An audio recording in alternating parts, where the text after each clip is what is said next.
All right. Welcome, everybody, to the Simple Steps for the Whole You podcast. I'm Michelle. I'm here with Lisa. And we're just so grateful that you're here. We are loving season 2 of this podcast, and we hope you are too. Today, the subject is living gently and gracefully with balance and consistency. And we'll break that down for you. But this is episode 55 of Simple Steps for the Whole You. Welcome. Yeah, welcome. So glad you're here. So, all or nothing. Can you relate? I'm all in or I'm all out on a diet, or I eat anything and everything. Work myself to the point of pain at the gym, or I sit on the couch every night. Spend hours cleaning my house each day, or I haven't seen the floor of my bedroom for weeks. I do 35 things every morning before I go to work. Or I sleep till the last minute and frantically get out the door in time to speed all the way to work with no breakfast or morning routine at all.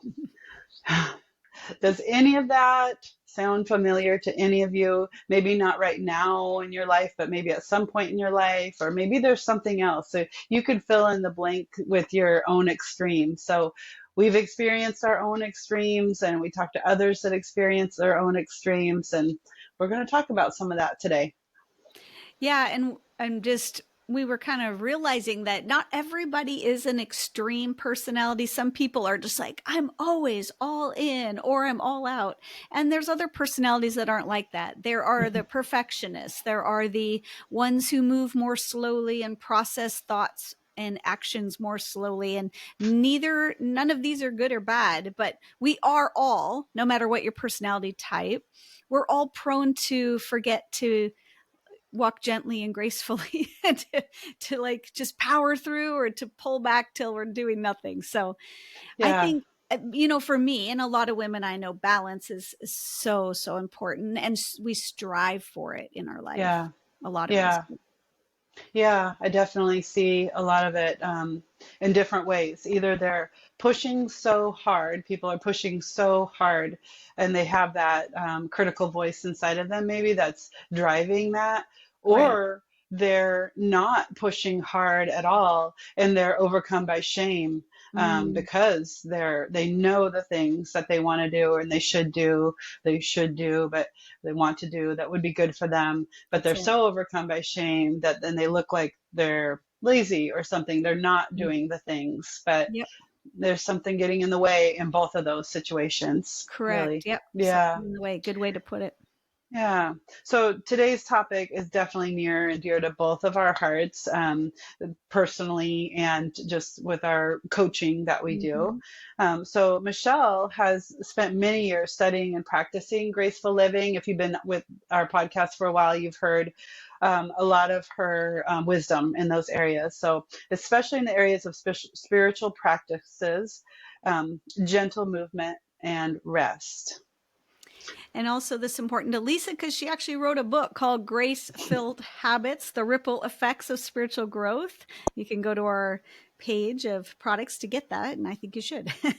And her book centers around the truths of God's gentleness and kindness, calling us towards health in every area of our lives. Yeah. So in my book, a certain scripture just came out when I went to write it, but it came out for me years prior to that in just a really special way that God personalized for me. And it's Matthew 11:28 through 30. And that could be kind of our focus scripture for this episode, really. But it's Jesus speaking, and he says, "Come to me, all you who are weary and burdened, and I will give you rest. Take my yoke upon you and learn from me, for I am gentle and humble in heart, and you will find rest for your souls. For my yoke is easy and my burden is light." And I go through that. I really kind of pick it apart in my book in the way that God pointed it out to me, or kind of highlighted for me. in that he's talking about work, in that when two oxen are yoked together, they're working. And then yet he's also talking about the idea of rest in the same little bit there. So work and rest. Yeah. And that's what we're talking about here, like that balance of gentleness and grace and work and consistency, and that, like, all of it goes together. They don't need to be opposite extremes. Mm. Yeah, I love that. It's a favorite verse of many. Yeah, it's so But it's good. so applicable to today's episode. It's Yeah, for sure. yeah. So Michelle and I both love words. So we're kind of thinking. I'm kind of thinking that podcast listeners probably love words too, because here you are We're listening to listening us, to a lot to of our words. words, right? So we kind of took some of the key words that we're talking about today and just kind of looked at the synonyms. Um, so gentle, some more words for gentle is kind, not severe, and gradual. That goes along with our whole idea of our podcast, that gradual, the simple steps, the small Mm-hmm. steps. Gracefully, some synonyms are beautiful, delicate, and harmonious. Just pay attention, listeners and viewers. How do these words make you feel as you Yeah, hear yeah. them? Kind, gradual, not severe, beautiful, Mhm. delicate, harmonious. And then balance. Some words that mean the same are steadiness, stability, calm, a state of equilibrium. And then the word consistency, holding firmly together, steadfast adherence to the same principles. And here's a interesting side note. I really am pondering this, so I might have to read it a couple of times so you can too. But flexibility is actually a synonym for consistency. So interesting. So to be consistent, you have to be flexible. So when you think about, for instance, the consistency of dough, if you're a bread maker, it has to be flexible or it breaks, and you just can't bake it unless it's got this nice consistency that allows for flexibility, like you shape it into the loaf and all of that. um, and I just had a teacher once say, flexibility of thought and freedom of movement. And I'm like, no, you have that wrong. Aren't we supposed to be flexible in our movement? But I think flexibility of thought is so important. So when the idea of consistency, Lisa and I are flashing back to season 1 where we coached each other in our practices. And I think we both had to pivot. I know I did. I think you Mm-hmm. did too. Yeah. We Mm-hmm. had to pivot the goal, and a lot of that was of like how we want to feel. So for mine was a worship walk. I want to connect with God as I move. Well, I just wasn't working. I couldn't get out on a walk alone. So I transferred that to a worship jump on the rebounder, and I still could achieve my end result, but I had to pivot. And so I Yeah. think that's that idea. You can be Mm-hmm. consistent, but it may require some flexibility. Right, right. Yeah. And I had the same thing where my goal for my new habit was to ride my bike 3 afternoons a week or something. And yeah, this did happen for a while where my consistency did go out the window. It's like I just threw, like, that wasn't working for me Yeah. to do the bike 3 times a week. So I just wasn't doing anything for a little while until I Mm-hmm. stopped and thought about it and knew that Michelle and I would be talking about it. So there was that accountability piece. But of what do I really want to achieve? I want to get outside and move my body in the afternoon. And so walking in the afternoon was what fit that. So then I was consistently getting that outdoor movement in the afternoon. And that was possible because of the flexibility. So yeah, I love thinking about the bread dough and the consistency of that and the flexibility of it, Yeah. or it breaks. Yeah. Yeah. So we have some questions that we're just going to be kind of pondering as we go, kind of asking each other these questions and just kind of thinking about them. And these are questions that you can think about too as you go along. You could pause if you wanted to Yeah. and think about these questions. But one thing that we were thinking about is, why is it so hard for us to live gently and gracefully? And honestly, that Mhm. was like a pain point that I tried to address, and I think I did in my book, is is why it is so hard to live gently and gracefully. But what are your thoughts on that, Michelle? Um, what first comes to mind is just the fast-paced world that we live in. That's Yeah. especially our culture is always pushing for more, and more, and more, bigger, bigger, bigger, produce more, do more, be more, all of that. But also, I think along with that cultural, in again, in certain personalities, maybe more so. But for me, it's pretty natural to. I'm conditioned to beat myself up for my Mm, shortcomings mm, and my weaknesses and or compare. Like it's just a conditional thing that is it's almost like your brain naturally flows to that. Like when yeah. you don't do something perfect, or and I'm not a Hmm. perfectionist, but sometimes I just want to do things perfect, not always. And when I mess up though, I really beat myself up. So I don't know, Mm. that's a few thoughts. What do you think? Yeah, I can see all of that being true for myself and others. I think that it's can be so hard, that inner critic voice that we Yeah. carry around, and it's probably louder for some than others. But Mhm.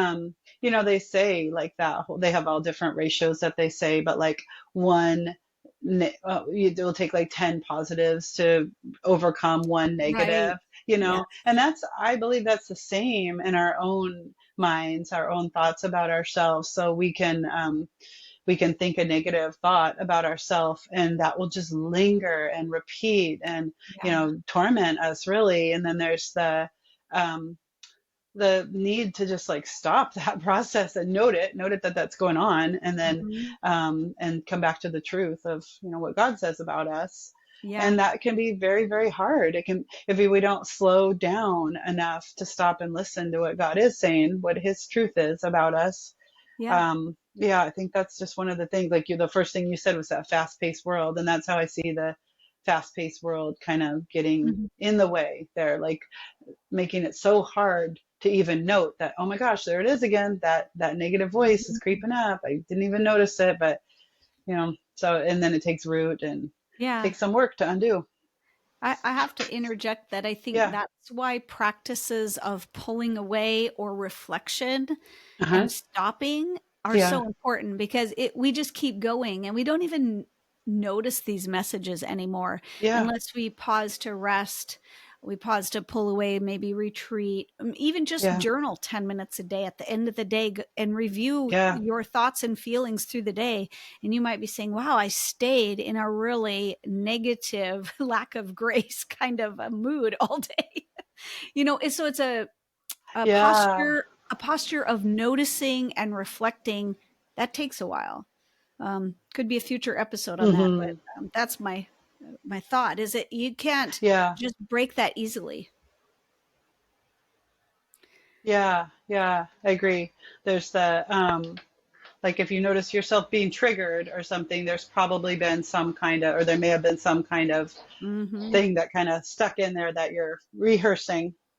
So I know for me, it Yeah. hasn't been like this, like constant uphill progression for me to go from living really kind of hard on myself with that beating myself up mentality to living more gracefully. It's been kind of some ups and downs, but slowly kind of going up. So what's the progression been like for you to live more gracefully? I always have to go first, don't I? Just Oh, kidding. you don't No, have I'm just to. kidding. No, it's fine.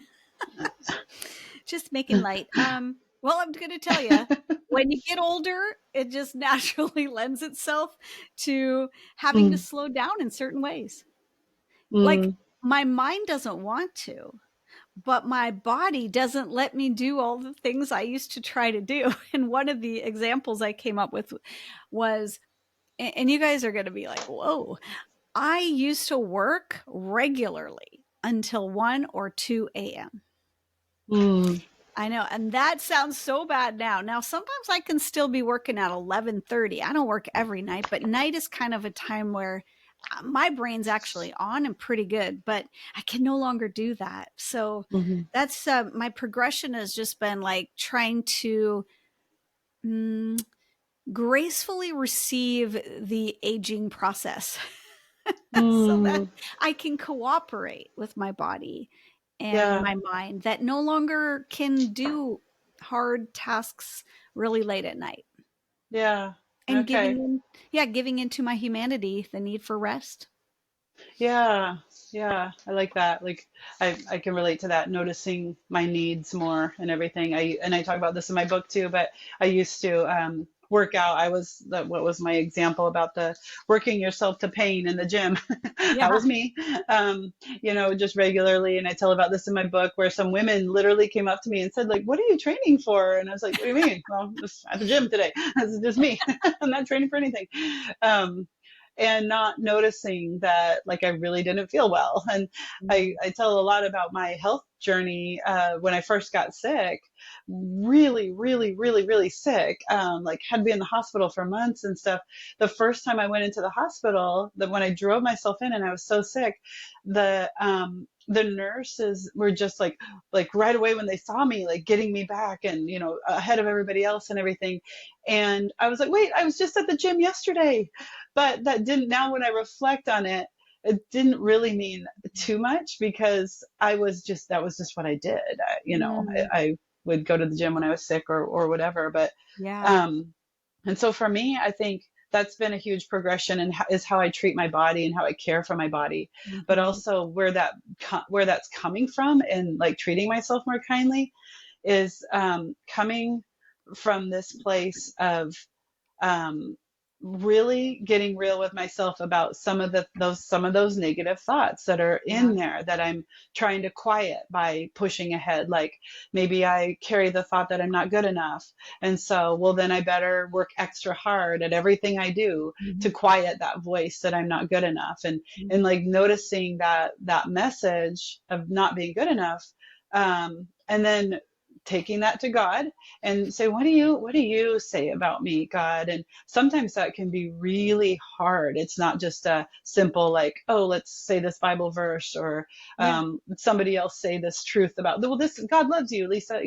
It really has taken some work and things to come to the place where I know that to be true, where I know what God says about me, and that is slowly but surely healing that where I'm much kinder to myself now and I'm Yeah. tired, I'll rest and I'm okay with that. Yeah, it's a deeper work, a longer journey. It's not a one and done. Yeah. No Yeah. platitudes are going to make that just go away. Yep. No, unfortunately it's So real yeah, real work. I'm turning this one on you. So when does it feel hardest for you to live like this, Graceville? Mm, When does that feel hmm. hardest, Lisa? For me, I think it's when I'm sick. Mm. Yeah. I Yeah, it triggers some things in me when I am sick or when I'm not like feeling 100% and I'm not able to produce. Yeah. So there's still some of that in me where I have to like Mhm. let that go. And it is healing. I'm noticing healing in me and stuff, but Mhm. that is the hardest time for me to like if I'm resting and really needing rest, I'll find myself saying things to my family like, "Oh, I'm just sitting down for a few minutes or whatever." Yeah. Not all the time, but still it's still there, and they're always like, "Well, cool, great, mom, sit down," Yeah. like. um, so yeah, I think that is the hardest. That's the hardest time for me to live that way. I just, as you talk, I'm just sensing like people are resonating with this. They're like, me too, all over I the think place. so. Because Yeah, I I'm just thinking that a lot of this is self-imposed, right? Like I've always struggled with that too. Like, I'm not gonna sit down and rest until nobody's looking or right. until that to-do list has all been checked off. I don't deserve, Yeah. I haven't earned Yeah. the right Yeah. to sit and rest. But I'm like, Yeah. where did that thinking come from? It's so Right. messed up. Right. So for me, it's hardest when like all the time. It's like, but particularly if I have deadlines, Mm. so I'm a bit of a procrastinator, or I am already under stress of some sort. Like, sometimes the Yeah. perfect storm and you've overcommitted Hmm. and you have deadlines and family needs you for something that you didn't Yeah. even factor in. Yeah. And it just feels so overwhelming. is really hard to pull out and give myself grace at that moment. I just will keep pushing through. Yeah. Just Yeah. keep doing one foot in front of the other and keep going, powering through. Right. Yeah. I can relate to that. Um, So I wanted us to do a little comparison, like Mm. between like taking from now, where we're at now, to 10 years ago and 10 years from now, like some dreaming about how might Yeah. our graceful living, even, it's going, right? It's going to keep growing and improving and, getting more graceful. So what do you think? You have thoughts on that, or do you want me to go first? Or Well, I don't really like to think about being 10 years older. no. No, but that's okay. That's all right. I can do it. Well, I'm thinking back to, yeah, about 10 years ago. I guess mostly, I have just been able to let some things go. So, this is again a work in progress and not one and done, but things that I used to be very driven on or perfectionist about, they're no longer important. Yeah. And I think as I age, wanting to have more margin in my life, and having a Mm. different set of values and standards that more people. So this is just a part of like growing age, older too. There, a book called The Second Half of Life. In your Mm. early part of life, you're striving, you're setting up your family, you're getting the house, or Yeah. your household set, you're establishing your career. And in the second half, your kids are older. You're starting to look at, what do I want to do now with the second half of my life? So your values change, Yeah. and therefore your behaviors change and what you go after. And so I think I've just realized, you know, some of the things I used to go after aren't important. I really want to focus on people, and I want to focus on Mm. making an impact that Yeah. way and using my gifts. But I'm just trying to get margin in my life so that I can do what's most important and not drive myself into the ground, because I Mm. realize that my health is very affected by this, Yeah. by overdoing and overcommitting and pressuring myself. Yeah. Yeah. Mm. That's So it's a good. lot of thoughts rolled into one, but Yeah, that's good. Yeah. Um, I shared already kind of, well, 10 years ago, let me think about 10 years ago. So 10 years ago was before my kidney transplant, which was mm, almost 6 years ago, was my kidney transplant. And so 10 years ago was before that. So I still was not treating my body gently. I was still pushing really pretty hard, like okay. harder than I should have. Like when it came time to have the kidney transplant, where there were a couple people in my life that were like, "Oh, I didn't know you were that sick. I didn't know you were at that point." That's when I realized, like, oh, okay, I'm still not really letting myself be sick. Like I was sick, and Yeah, letting yeah. people see that and stuff like that. So that was a whole learning like first I thought, well, what's wrong with them? Why didn't they know that? And then I had to get real with myself that no, I was doing a pretty good job of hiding a lot of Mm, it. Um, so and then now I don't feel that shame about like letting someone know that no, today I'm having these symptoms due to my medications or whatever, and I will honor that for the most part. Um, Sometimes I just don't want to. I want to keep going, so I just kind of like push through. But it's yes. it's different than it was 10 years ago. And then 10 years from now, Yeah. I just think about where God has me right now and really learning to like let the people around me live their life Mm, more and more, mm, especially my daughters who are late, getting into their later teens and stuff like that. So they'll yeah. be later 20s by that time, and letting them live their lives and like encouraging them and Mm, like kind of parenting them the way I aim to coach women that I coach, and in that way of positivity, like really focusing on the positives and things like that. So I just see, um, I just love to think about that 10 years from now I'll be even further along in yeah. that, because God keeps showing me more and more about his gentleness and his kindness and his humility, the way that he Mhm. teaches and loves me. Yeah. Same short version answer for me is just more of what the last 10 years has brought me in. And I feel in a pretty good place. And there's more times I need to ask for help. There's Mm, more times I need to accept that I am human and show others that I am human. And yeah, so just, right. yeah, Yeah. more of that and more. more of like prioritizing people Yeah. over Mm. projects. Yeah. I love that. So balance and consistency were some of our other keywords that we were talking about Yeah. today. So how we want to talk about how they play into living gently and gracefully, because consistency Yeah. sometimes doesn't sound like it would fit with gentleness and grace. So do Hmm. you want to go first on that one? Yeah, I have some kind of unformed thoughts around it, but both of these words have always been important to me. I just feel, particularly in this world, balance is like we strive after it so much, and yet it seems so unattainable.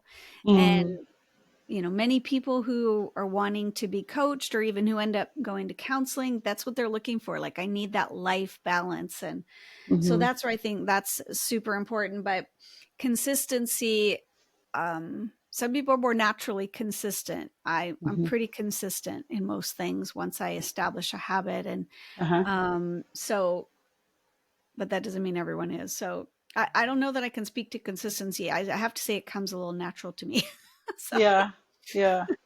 but I know that for most people it does not. But hmm it's so important. And hmm it comes back to our podcast. Why we started it was for the Yeah. sake of the simple step, hmm tiniest little step of a little bit of water before your coffee in the morning, every morning. Yeah. Where it all started, and Right. that's still what we're about, on this hmm podcast. The simple things done Yeah. consistently make these huge differences. Yeah, that's a perfect example because it's such a small thing, Yeah. but done consistently, it yeah, it's a very healing.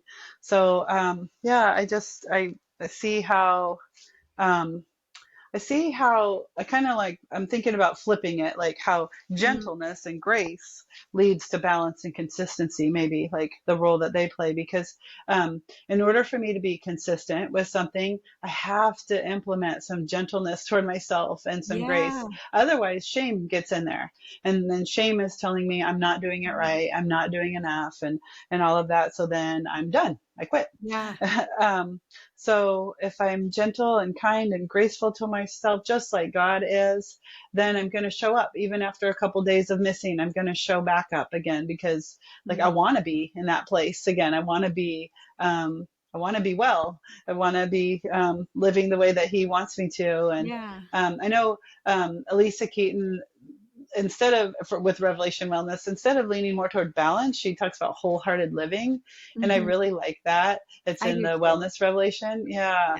Yeah. And so, because balance, you can think about like, oh, I got to have every area of my life equal or Mhm. something like that equilibrium that what came up in the definition.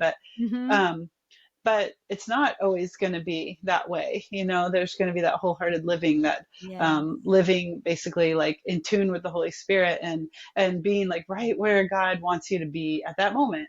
Mhm. So and that requires that gentleness and grace. If I'm living that place of the critical voice guiding me, I'm not doing wholehearted living. Yeah. Not at all. I'm doing like punishment living.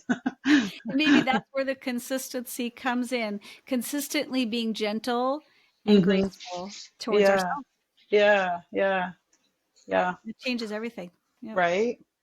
So along those lines, we want to share that the key here to really focus on, another way of like thinking about grace and gentleness, I guess, is to embrace self-compassion. Yeah. So self-compassion is being kind and understanding toward yourself when you suffer, you fail, or you feel inadequate. So when that voice comes up saying you're not enough, like embracing yourself, embracing Mhm. kindness towards yourself when you suffer or you fail. When I'm sick, like that's what I Yeah. need to do, to treat myself with kindness and understanding. And so that really involves recognizing your own struggles, and allowing yourself grace, especially during the challenging times. Like we both answered, when is it hardest to live this way? So, especially during those times. Yes. And being gentle with yourself is crucial for maintaining a gentle approach to life. So as we are self-compassionate and gentle towards ourselves, we're going to come across that way to Mhm. others. So Michelle and I today, which we're recording this in Right. early September. It'll come out more like late September, I October think. 10 or something. Yeah. Yeah, but we just heard this thought of gracious assumptions, and I really Yes. love that. Yeah. And it's a Revelation Wellness saying. I just can't get enough of Revelation Wellness if you're wearing a shirt and all the things. But about assuming the best and assuming the best about yourself and others, really. And that's a first step toward healing, is what we learned about today. So Yes. gracious assumptions. I'm glad you brought that up because it hit me too. Yep. Well, to close out, friends, two simple steps that you can carry into your week. These seem really powerful to me. And the second one, we're going to walk you through it a little bit. So I'll review. But the first step is just simply take a little time, pull away, and take stock of your life. What area of your life is perhaps not filled with gentleness and grace? Is it your work, your family, maybe your health or body image, your habits, or maybe lack of organization or anything like that? Just take stock of it. And then the second thing is to write down one less than compassionate thought that you notice that you think or say about yourself in this particular area. So let's say you chose work, or so is there a less than compassionate thought that you had about yourself in that area? And then draw a line through it and write a compassionate thought full of gentleness and grace. Just kind of Hmm. rewriting the story a little there. Hmm. Do you have an example, Lisa? We'll I both share one. do. I do. So mine is with organization that I thought of. So um, I, here's my non-gracious thought toward Mhm. myself is that I am such an unorganized person. I Mhm. never put my paperwork away in the correct place. So I can draw a line through that because that is not serving me well at all. So draw a line through that. And here's my new thought. I've been overwhelmed with paperwork for many years, just being compassionate to myself. Mhm. I've been overwhelmed with it. Mhm. And when I was very sick, I had no energy to organize. So I got very backed up and behind. And I'm now beginning to use my file cabinet more and more. Mhm. And my kitchen counter has far less paperwork on it than it used to. So just noting some progress. That's awesome. Crystal clear example. So mine would be if I make a mistake or an unwise choice, and maybe it ends up hurting someone. This has recently happened, and I am the first to beat myself up. No one has to do it for me. I'm going to beat myself up. Yeah. And so to rewrite that line, and be more compassionate. My line would be, my sentence would be, I can make mistakes and be okay. I am Mm, human and I can be mm, human. yes. So maybe that helps you, friends, as you're trying to rewrite a line that you regularly hear. But let's review all those simple steps as we close out. So, one, you're just going to pull back a little bit, take stock of your life. What area is not filled with gentleness? Like, kind of pick a category, or just take the first thing that comes to mind where you don't feel like you're gentle or graceful with yourself. And number two, write down one less compassionate thought that you might say about yourself in this area, then draw a line through it and rewrite it. Hmm. Rewrite it to be full of gentleness and grace. Mm, Sometimes you maybe want to think about how God would look at it, what he would yeah. have to say. I invite him into that process with you. Make it a prayer. Yeah. Mm. So those are our two simple steps. Wow, we filled you with a lot to think about today, my friends. And until next week, we hope you have fun with those two simple steps. And we're new on YouTube, so please go and subscribe if you haven't already. And of course, we're on all the listening podcast platforms as well. So would you share and like and leave us a review, leave some comments on YouTube. We Yeah. love to hear from our listeners, and get in our Facebook group, be part of our community. All right. So Lisa and I are so grateful that you're here with us Hmm. today. See you guys next week. Hmm. Bye. We are so glad you joined us today, and we hope we've inspired you to take that one simple step for the whole you. And if you've enjoyed this podcast, would you help us spread the word by passing it on to your friends and family, and also leave us a review on Apple Podcasts. You can find us on Instagram, and those links are in the show notes. And as always, consult your healthcare provider before implementing any major exercise or diet changes. We hope to see you next week. Bye.